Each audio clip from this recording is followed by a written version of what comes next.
Well friends, the GTO is the new flagship of the Saxdor shipyard. Let's discover it together on BoatMag.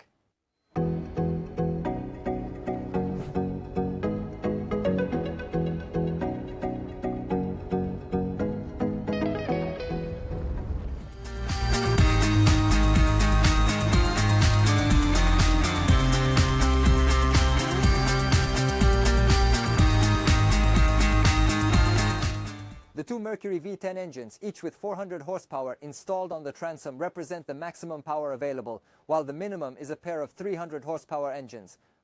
Observe the stern area, entirely clear of any obstacles. See how easily we can move around here. Additionally, we have the possibility to close the transom from the cockpit with gates that can be installed as an option. On the left side of the hull, there is a kitchen space available. We have a customizable kitchen block here. Currently, it only has countertops, but we can install any kind of cooktop.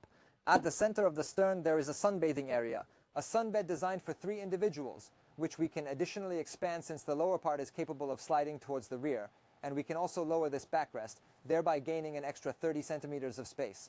Speaking of more space, look here. There's the possibility to lower the sidewall.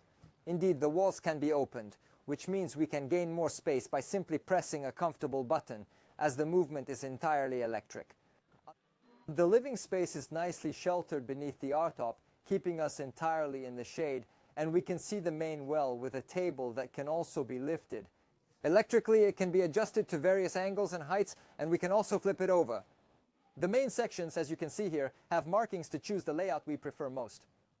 Completing the comfort zone is the L-shaped sofa with a linear section towards the stern and a side chair that can also have its backs lowered for additional space. Additionally, this area hides a little surprise because the stern sunbathing area contains a cabin inside. Simply lifting the seat cushion allows access to it, with a very comfortable ladder.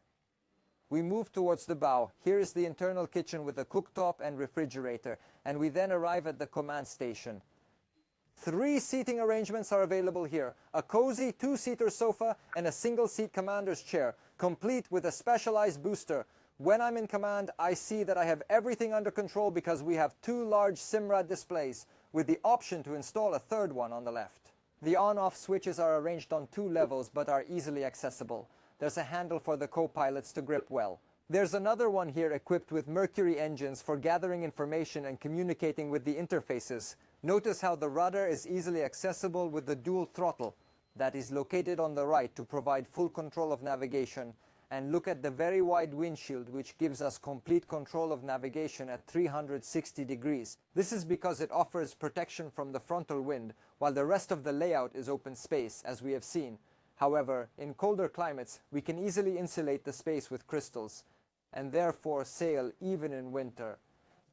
Heading to the bow, notice the boat's layout has a left side corridor for more cabin space, which could lead to some mess if needed. There happens to be a bit of traffic on board, but reaching the bow area is very easy. We are always well protected inside the bulwark, where the guardrail serves as a good barrier. And look at the layout with the D-net of the bow, which can obviously be shaded with the application of carbon poles. And additionally, we can lower the D-net to create one large sunbathing area with the addition of a cushion, while remaining well recessed below the bulwarks. The bow cabin completes the setup. A master cabin featuring 3 steps to lessen the height difference, with a double bed placed beneath the sunbathing area. But notice the height is more than generous. It has an internal height of 1.75 meters, and importantly, we can control the light with the curtains. Located beneath the skylight to the right is a separate cabin bathroom equipped with a toilet. There's a sink and numerous shelves for storing materials, maintaining a height of 1.75 meters.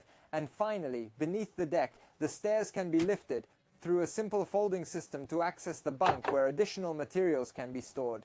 Navigating is a seamless and consistent experience, and particularly, the engines can drive the boat effortlessly since the VX series was created to offer increased torque, which allows us to attain a maximum speed of 44 knots, with a total consumption of 133 liters per hour, and above all, also note the smoothness of the maneuver.